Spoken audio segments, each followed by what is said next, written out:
Omina akwaba at the back intuitive native. For any essentially John Ramani Mahama at the Nemago Aquamusania air the Ghana Armed Forces Benya a jet and between the use of the Ayomojuma.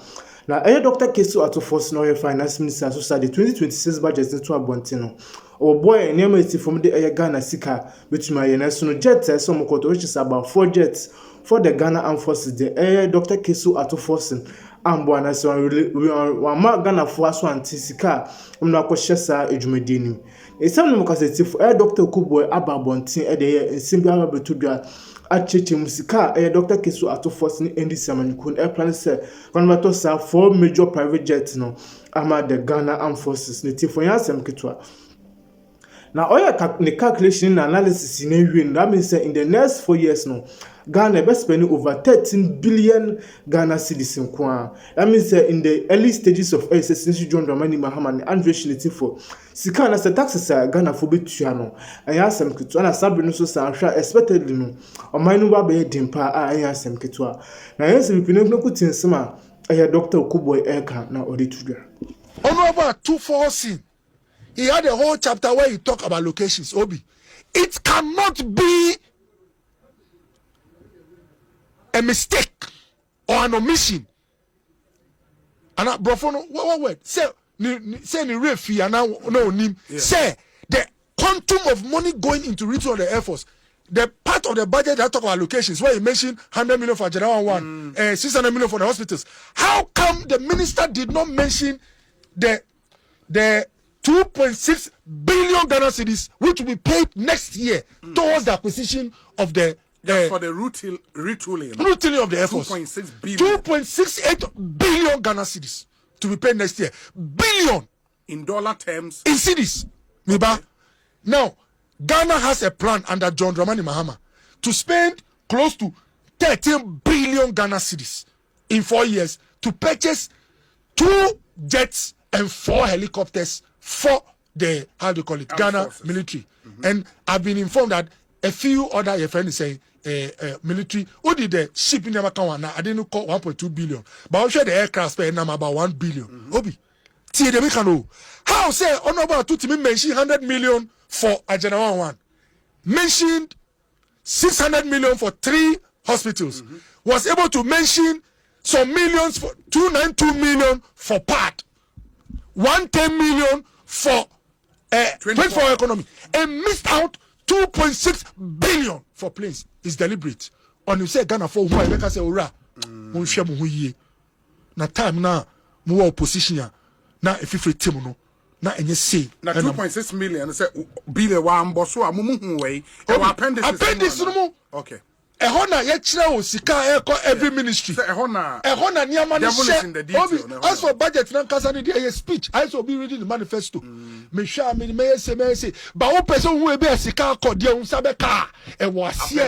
E ho kra dey enkan. E ho minister upon budget na e ho enkan. E ho no wa wo person wo be so kania na joa na wa kohwe. Na obi enu wo 4A. E ho na sa de ni she. 2027 John Dramani Mahama's government is going to commit 3.54 billion Ghana cedis for the retooling of the Air Force, in addition to the 2.6. Obi, 2028, this government is ready to pay 3.13 billion, and Appendix 4C of the 2026 budget and economic statement.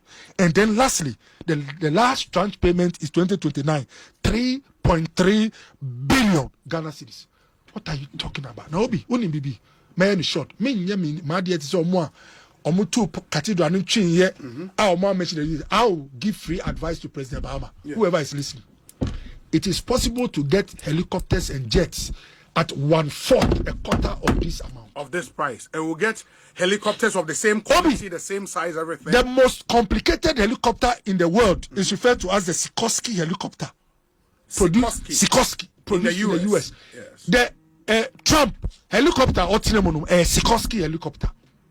Obi, ukita $50 million.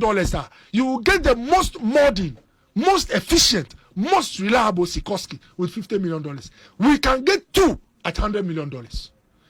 Obi, Boeing 767. Boeing na esu enti say the 380. But Boeing na say o man wait here to. You bet me asiti 100 people comfortably 10 VIPs comfortably, VVIPs 5, which means a big for our purpose. With $200 million, we can get a brand new Boye, Obi. So what I am saying on your show is that with a quarter of this amount, we can get a jet, Boeing, and then 2 complicated helicopters, a BR Mahama and any VIP soldiers. Obi, do you know why I'm saying this?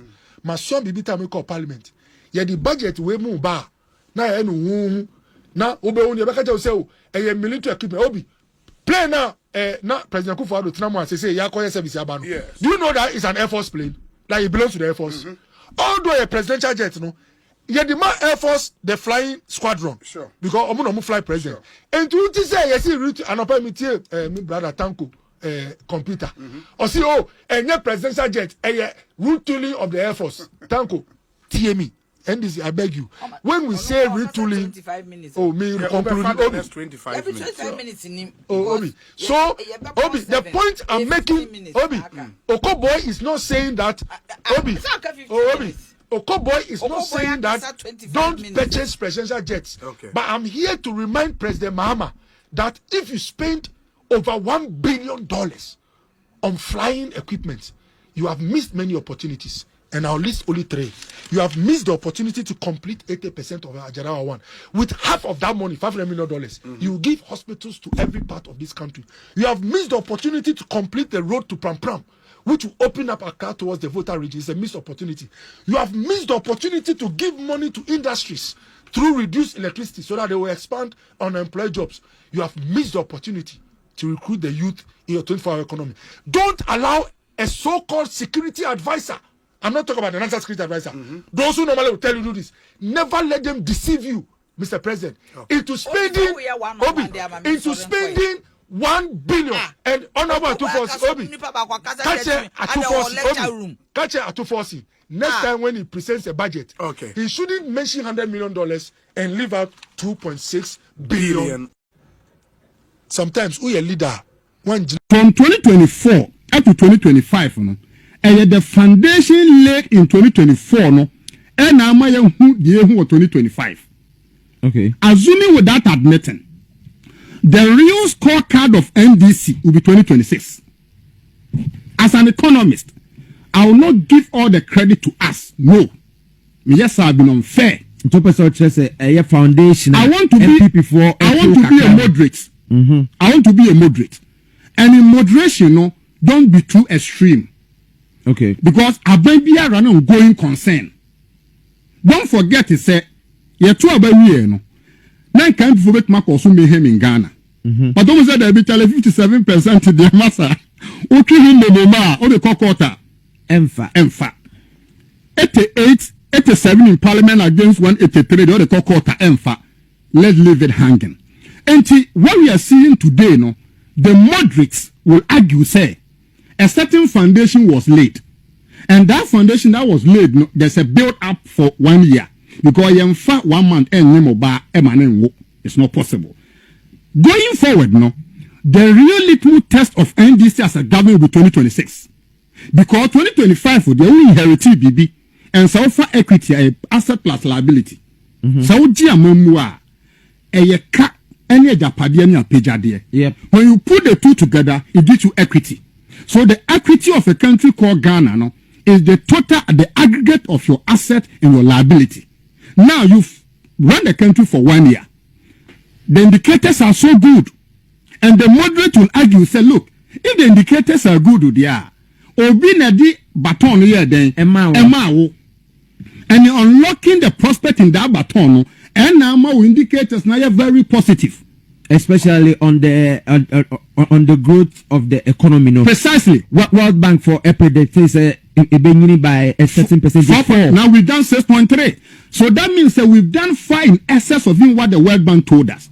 And what I make sure will say, in analyzing the context of the growth situation now, no, you are going to meet 2 groups of people, the extremists and the moderate. The extremists will tell you, say, look, and this